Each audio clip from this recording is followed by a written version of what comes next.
Good morning students. आज हम परंपरागत व्यवसाय में अगला हमारा टॉपिक चल रहा है। इसी के अंतर्गत पाक प्रणाली तथा मसाले। अब हम किसके बारे में जानेंगे?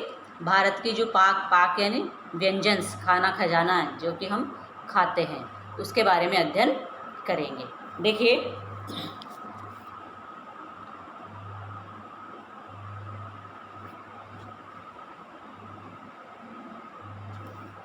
इसमें आपके सामने दिखाई दे रहा है स्क्रीन पे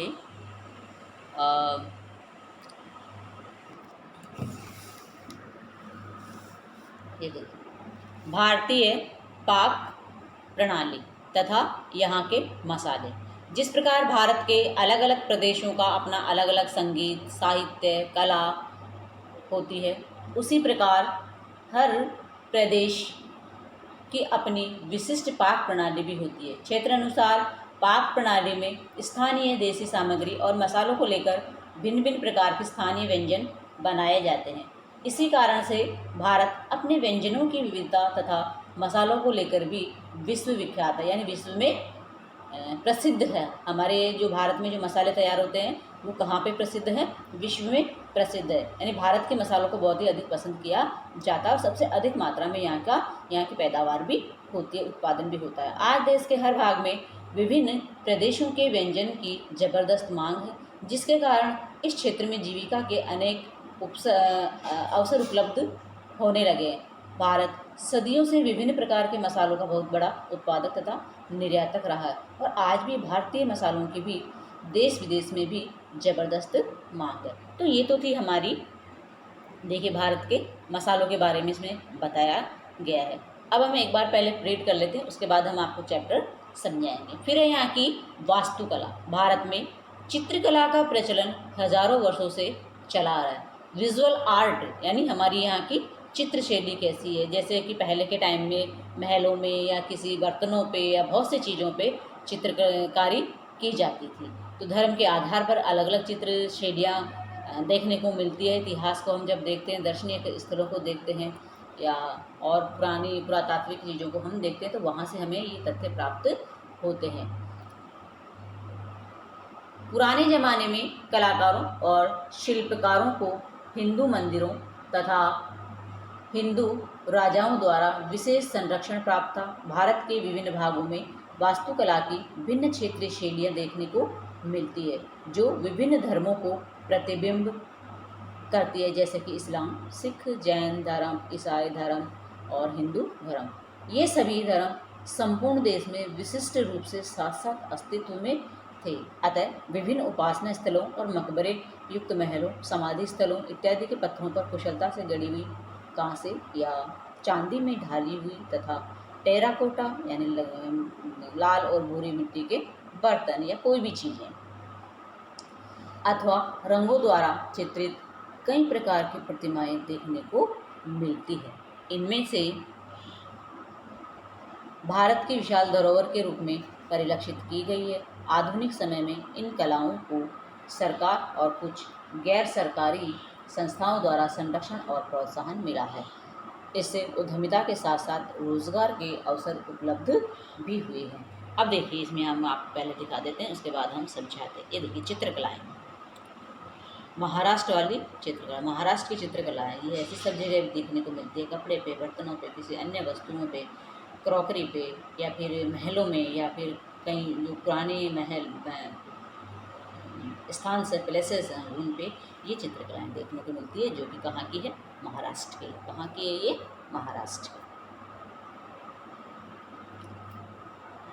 अब हम इसको एक्सप्लेन कर लेते हैं कि जो हमने अभी पढ़ा वो हमने क्या पढ़ा। देखिए, समझते हैं इसके बारे में। सबसे पहले हमने पाक प्रणाली क्या होती है। पाक प्रणाली एक किससे संबंधित होती है? पाक प्रणाली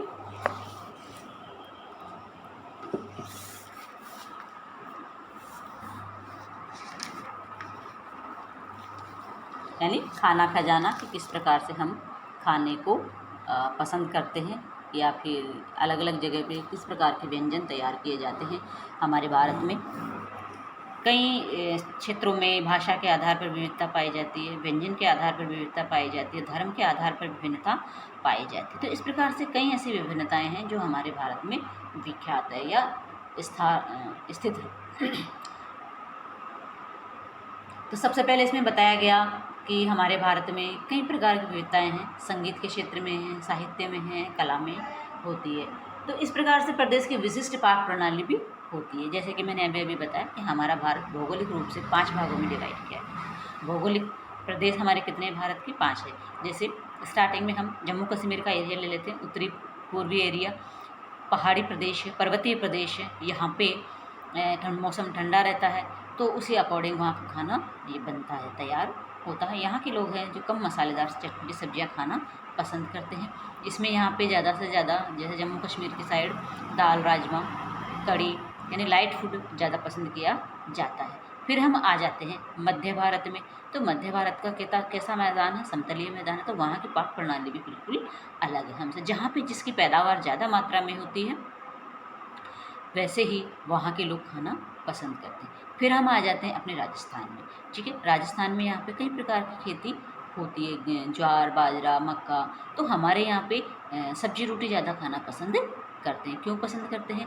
क्योंकि हमारे यहाँ के लोग बहुत मेहनत करते हैं, साथ ही हमारे यहाँ पे इनकी पैदावार ज़्यादा होती है, तो हम उन्हीं व्यंजनों को अधिक पसंद करते हैं। फिर देखिए उसमें दूसरा हमारा बताया गया था, शायद आपको दिख जाए, इसमें देखिए हमारी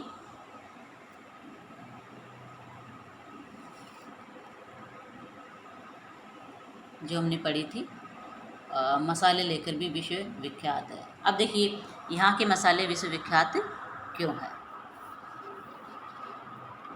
यहाँ के मसाले विश्व विख्यात इसलिए है क्योंकि यहाँ पे जो है, अभी मैंने बताया कि क्षेत्र के आधार पर जम्मू कश्मीर में यहाँ पे मसाले अधिक मात्रा में प्रचलित हैं, या फिर यहाँ पे पैदावार ज़्यादा होती है, तो यहाँ के क्षेत्रों में मसाले अधिक पसंद किए जाते हैं, या फिर यहाँ के मसाले हमारे भारत तक भी जाते हैं। क्यों जाते हैं? क्योंकि यहाँ इतने पर्याप्त मात्रा में होते हैं कि इनका हम निर्यात भी करते हैं। क्योंकि इतनी सारी चीज़ें तो हम खा नहीं सकते, तो हम क्या करते हैं, कुछ गवर्नमेंट को कोई जीडीपी बढ़ानी होती है, पैसों की सबको ज़रूरत होती है, तो पैसों की जब सबको ज़रूरत होती है तो हमारा देश पैसों के लिए भी बहुत सी चीज़ें हैं, मसाले हैं जो अन्य देशों में निर्यात करता है, भेजता है। फिर आज भी भारतीय मसालों की भी देश विदेश में ज़बरदस्त मांग है। फिर हमारी आ जाती है वास्तुकला। वास्तुकला यानी हमारी यहाँ की चित्रकला। तो यहाँ की चित्रकला कैसी है? भारत में चित्रकला का प्रचलन हज़ारों वर्षों से, कब से बताया जा रहा है, इसमें चित्रकला का हज़ारों वर्षों से बताया गया है। तो इस प्रकार से पुराने ज़माने में कलाकारों और शिल्पकारों को हिंदू मंदिरों, हिंदू राजाओं द्वारा विशेष संरक्षण प्राप्त था। भारत के विभिन्न भागों में वास्तुकला की विभिन्न चित्रशैलियाँ जैसे अलग अलग क्षेत्र की, फॉर एग्ज़ाम्पल हम कहें अजमेर की चित्रशैली अलग है, किशनगढ़ की चित्रशैली अलग है, अजमेर जयपुर की चित्रशैली अलग है। तो ऐसे करके बहुत सी चित्रशैलियाँ, हमारे मेवाड़ शैली है, मारवाड़ शैली है, कहें तो किशनगढ़ शैली है। तो ये इन जो शैलियाँ होती है, शैलियों का मतलब है कि वहाँ की चित्रकलाएँ अलग अलग कई प्रकार की होती है, तो वहाँ पे वही प्रसिद्ध या फिर फेमस होती है। तो ऐसे कई प्रकार की चित्रशैलियाँ पाई जाती है भारत में। फिर दूसरा हमारा आ जाता है धर्म के आधार पर। धर्म के आधार पर कैसे? जैसे इस्लाम की चित्रशैली अलग है। इस्लाम यानी मॉडर्न कंट्री हमारी कह तो नहीं सकते, यहाँ पे भारत में सर्वधर्म को मान्यता दी गई है, और इसलिए सभी धर्मों की परंपराओं का विशेष ध्यान रखा जाता है।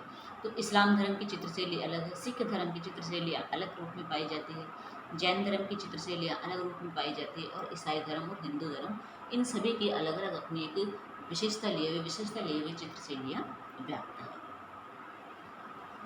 फिर इसमें बताया गया है कि विभिन्न उपासना स्थलों और मकबरों युक्त महलों, समाधि स्थलों या कई प्रकार की प्रतिमाएं यहाँ पे हमें देखने को मिलती है, या फिर कहें तो यहाँ की जो चित्रशैली है वो कई रूपों में हमें देखने को मिलती है। जब जो चित्रशैलियाँ होती है किन किन के ऊपर मिलती है? मकबरे पर, महलों पर। मकबरे क्या होते हैं? मकबरे यानी जो भी मुसलमानों के तीर्थ स्थल हैं वो हैं। फिर है समाधि हैं, समाधि यानी उनको समाधि दी जाती है, उन पर भी कई लोग हैं जो चित्रकारी करवाते हैं। और ये जैसे समाधि समाधि जब दी जाती है तो उसके ऊपर एक पत्थर बनाया जाता है, उस पत्थर के ऊपर कुशलता से गढ़ी हुई, अब जो पत्थर होता है उसके ऊपर किससे गढ़ी हुई होती है चित्रशैलियाँ? कांसे की। कांसे का जो होता है बर्तन होता है, अब वर्तमान में इतना प्रचलन इसका नहीं है, तो कांसे व चांदी में ढाली हुई या टेराकोटा या लकड़ी की बनी हुई अथवा कई रंगों द्वारा चित्रित कई प्रकार की प्रतिमाएं देखने को मिलती हैं। फिर है, और ये सब चीज़ें जैसे कि इसमें धर्म के आधार पर बताया गया, कई आधार पर बताया गया, तो ऐसे कई प्रकार की चित्रशैलियाँ होती हैं। तो इन चित्रशैलियाँ जो किस पे गढ़ी हुई होती है? पत्थरों पर, शिलाओं पर गढ़ी हुई होती हैं। और ये हमारी क्या है? भारत की विशाल धरोहर के रूप में परिलक्षित की गई है। किसके रूप में परिलक्षित की गई है? धरोहर के रूप में परिलक्षित की गई है। आधुनिक समय में इन कलाओं को सरकार और कुछ गैर सरकारी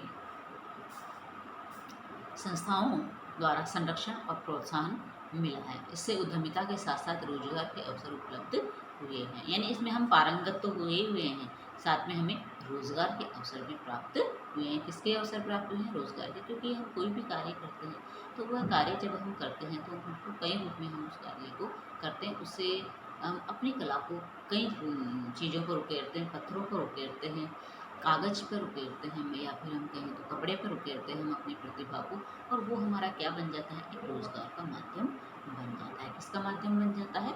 रोज़गार का माध्यम बन जाता है।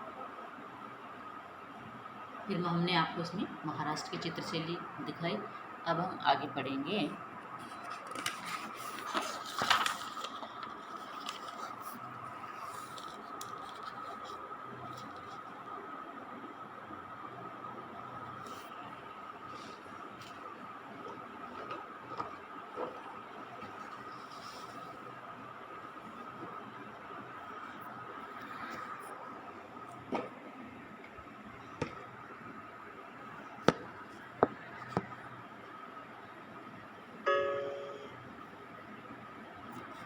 देखिए, इसमें बताया गया है,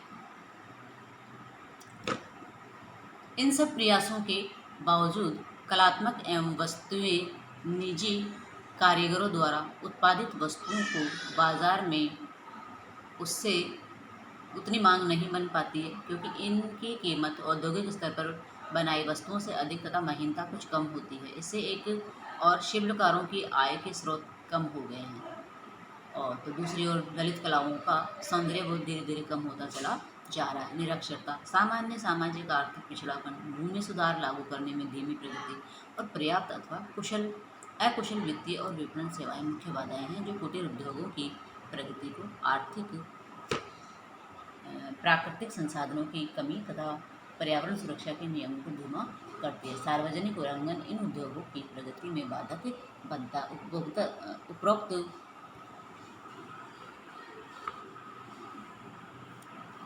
समस्याओं को देखते हुए विभिन्न प्रकार की कलाओं में संबंधित ज्ञान, जानकारी तथा कौशल आदि देखे गए हैं। इसके अतिरिक्त ऐसे प्रयास और पहल ग्रामीण जनता की आय उत्पादन की संभावनाएं बढ़ाने में बहुत कारगर सिद्ध होगी। यह नोट करना बहुत महत्वपूर्ण होगा कि भारत सरकार इस दिशा में सामूहिक प्रयास कर रही है। तो हम कई प्रकार की डिज़ाइंस के बारे में भी समझेंगे।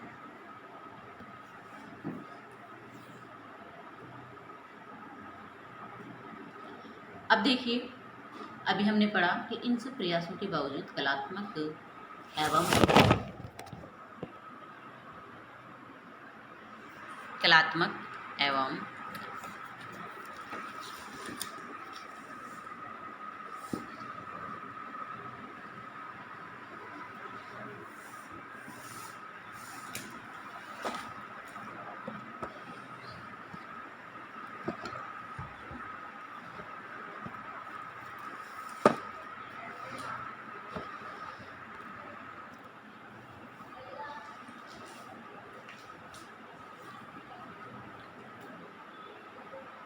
हम वस्तुओं निजी कारीगरों द्वारा उत्पादित वस्तुओं की बाजार में उतनी मांग नहीं बन पाती है, क्योंकि इनकी कीमत औद्योगिक स्तर पर बनाई हुई वस्तुओं से तथा महंगाई कुछ कम होती है। इससे एक और शिल्पकारों की आय की देखिए, एक तो हम जो पढ़ रहे हैं टॉपिक है हमारा भारत के प्रमुख व्यवसाय। तो इसमें क्या है कि भारत के प्रमुख व्यवसाय में हम बहुत सारे हाथ से बनाई हुई चीज़ों के बारे में जान रहे हैं। तो इसका प्रभाव अब इसलिए पड़ रहा है कि आजकल जो कार्य हो रहा है वो मशीनों के माध्यम से हो रहा है। किसके माध्यम से हो रहा है? मशीनों के माध्यम से हो रहा है। तो मशीनों के माध्यम से जब हो रहा है तो जो आम मजदूर है घर पर बैठ कर के ऐसे कार्य कर रहा है, उनमें एक समस्या पैदा हो गई है, क्योंकि मशीनों का कार्य अधिक महीनता से किया जाता है तो वो ज़्यादा पसंद किया जा रहा है। तो जो आम लोग ये काम करते थे वो बेरोजगार साबित हो रहे हैं या उनका काम बहुत मंद गति से चल रहा है। फिर दूसरा इसमें कारणता है निरक्षरता, सामाजिक आर्थिक पिछड़ापन, भूमि सुधार लागू करने में धीमी प्रगति और पर्याप्त अथवा अकुशल वित्तीय और विपणन सेवाएं बाधाएं जो कुटीर उद्योगों की प्रगति को, आर्थिक प्राकृतिक संसाधनों की कमी तथा पर्यावरण सुरक्षा के नियमों को धीमा करती है। सार्वजनिक उल्लंघन इन उद्योगों की प्रगति में बाधा बनता है। यानी कुछ चीज़ें ऐसी है जिसमें ये एक बाधा बनी हुई है। फिर हम जानते हैं या हम जानने का प्रयास करेंगे उपरोक्त समस्याओं को देखते हुए विभिन्न प्रकार की कलाओं से संबंधित देसी ज्ञान, जानकारी तथा कौशलों जो तेजी से अलग आधार हो रहे हैं के पुनरुद्धार और उसे बनाए रखने की आवश्यकता है। अतः निम्न क्षेत्रों में विशेष रूप से हस्तक्षेप की आवश्यकता होती है। फर्स्ट इसमें नए डिज़ाइन बनाना, कि इनमें जो नए डिज़ाइन है इनमें हस्तक्षेप किया जाना चाहिए, इन पर जोर दिया जाना चाहिए। सेकंड इसमें पर्यावरण हितैषी कच्चे माल का उपयोग किया जाना चाहिए, इस पर भी हमें विशेष ध्यान देने की आवश्यकता है। प्रशिक्षण सुविधाओं की व्यवस्था का संरक्षण, कि जो प्रशिक्षण हमें दिया जा रहा है उनकी सुविधाओं का हमें संरक्षण किया जाना चाहिए, इन्हें बचा के रखना चाहिए। फिर है संरक्षण और परीक्षण नीतियाँ हमें अपनाई जानी चाहिए, तब इस कार्य को हम विशेष रूप से महत्व दिया जा सकता है या इसमें हम लाभ कमा सकते हैं। पैकेजिंग पर ध्यान दिया जाना चाहिए कि जो घर में वस्तुएं हमारी बनाई जा रही है उनकी जो पैकेजिंग है एक मॉडर्न तरीके से की जानी चाहिए, ताकि ये मार्केट में अधिक समय के लिए चल सके। फिर है आधुनिक युवा और समुदायों के लिए आवश्यक है कि वे व्यक्तिगत रूप से जीविका अवसरों के व्यापक क्षेत्र और संभावनाओं के प्रति जागरूक हैं। अब कार्य ज़्यादा से ज़्यादा कौन सा वर्ग करता है हमारा? एक युवा वर्ग ही यह कार्य करता है। पैसा कमाने का कार्य कौन सा वर्ग करता है? ना तो बच्चे करते हैं और ना ही हमारे बुजुर्ग सीनियर सिटीजन है वो करते हैं। तो कौन करते हैं? युवा वर्ग करते हैं। तो युवा वर्ग के लिए जरूरी है कि वह व्यक्तिगत रूप से अपनी जीविका के अवसरों को अधिक से अधिक महत्व दे और वो इसके प्रति क्या रहें? जागरूक रहें। जागरूक रहेंगे तो ही वो यह कार्य कर सकते हैं। इसके अतिरिक्त ऐसे प्रयास और पहल ग्रामीण जनता की आय उत्पादन की संभावनाएं बढ़ाने में कारगर सिद्ध होंगे। यदि हम इन सब चीज़ों पर ध्यान दिया जाए, लघु उद्योग जब हम कर रहे हैं तो उसमें हम नए डिज़ाइन बनाने की कोशिश करें, पैकेजिंग का उसमें ध्यान रखें और कई प्रकार के बौद्धिक संपदा अधिकार का रक्षण हम करें। कई प्रकार की प्रशिक्षण नीतियाँ जब चलाएं तो हमारा जो उद्योग धंधा वो भी आगे बढ़ सकता है। तो इसके बारे में आज ये बताया गया कि किस प्रकार हम भारत के परंपरागत व्यवसाय जो चले आ रहे हैं उनको कैसे हम महत्व दे सकते हैं। और अगला हमारा कल का जो टॉपिक होगा वो है कार्य, आयु और जेंडर, के हम आयु के अनुसार, जेंडर के अनुसार भी कार्य करते हैं।